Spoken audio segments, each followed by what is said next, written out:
Қыздар, баршаларыңызға сәлем. Бүгін баклажанмен дайындалатын салаттың ең оңай және хит рецебін көрсетемін. Өте қытырлақ, әдемі болып шығады. Ең бастысы қолжетімді ингредиенттерден жасалады.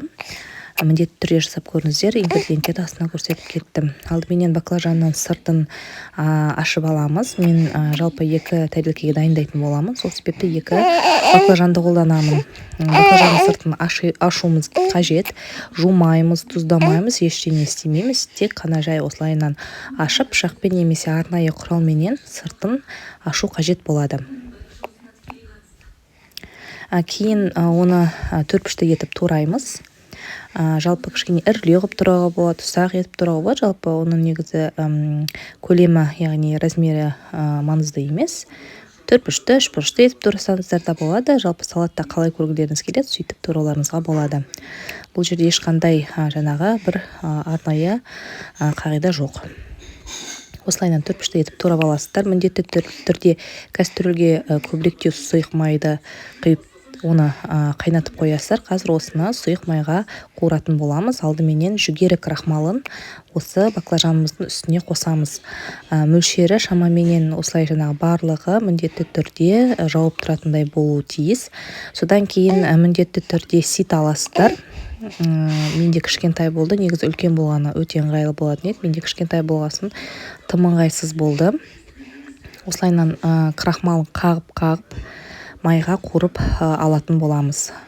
Жаңағы сарғыш күшті, жаңағы әдемі сарғыш түске жаңағы келгенше жақсылап тұрып, қызып тұрған майда осылайынан қуырып алатын боламыз.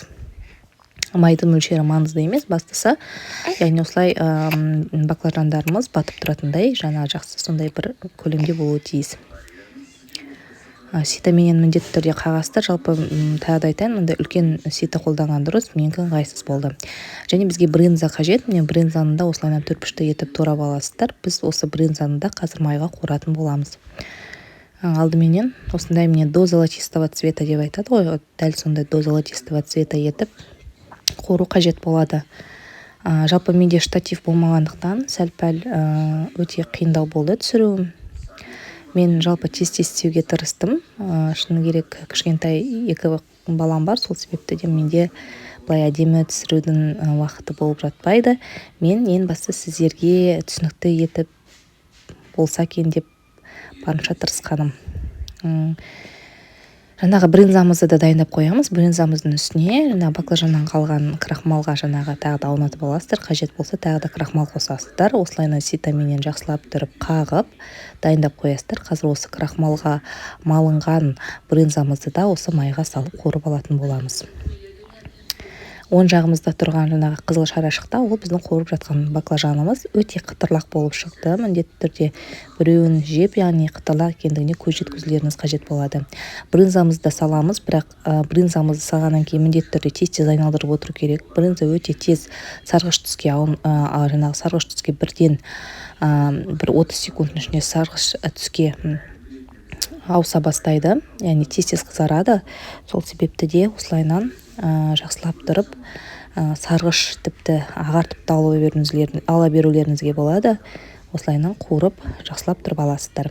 Енді негізі мен шөптен қыздар петрушканы қолдандым. Жалпы кинзаны қолданған өте дұрыс болады. Біздің жақта бірақ кинза өте сирек кездеседі. Қол жетімсіз маған петрушка болды.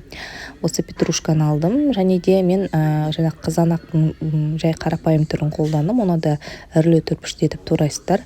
Жалпы негізі черри қосқан өте жақсы болады. Бірақ мен қол жетімді ингредиенттер арасынан осы жаңағы күнделікті қолданатын қызанағымыздан жасап көрдім.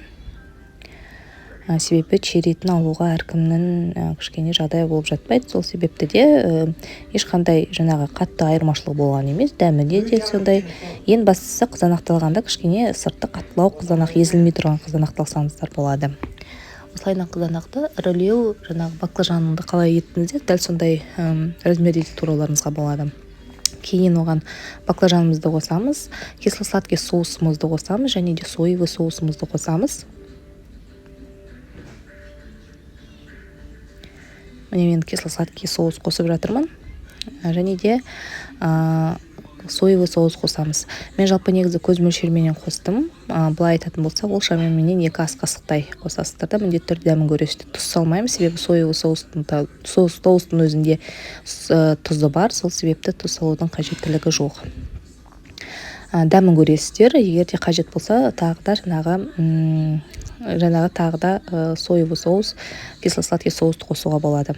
Кейін осылай тарелкаға салып шығасыздар. Менің көрсеткен ингредиент бойынша осындай размерлі 2 тарелкаға шығады. Дәлме-дәл шығады, шыны керек. Және де брынзамыз үстіне қойып шығасыздар. Қыздар, тағы да ескерте кететін жайт, бұл салатта жалпы қонақтар келер алдында жасаған дұрыс.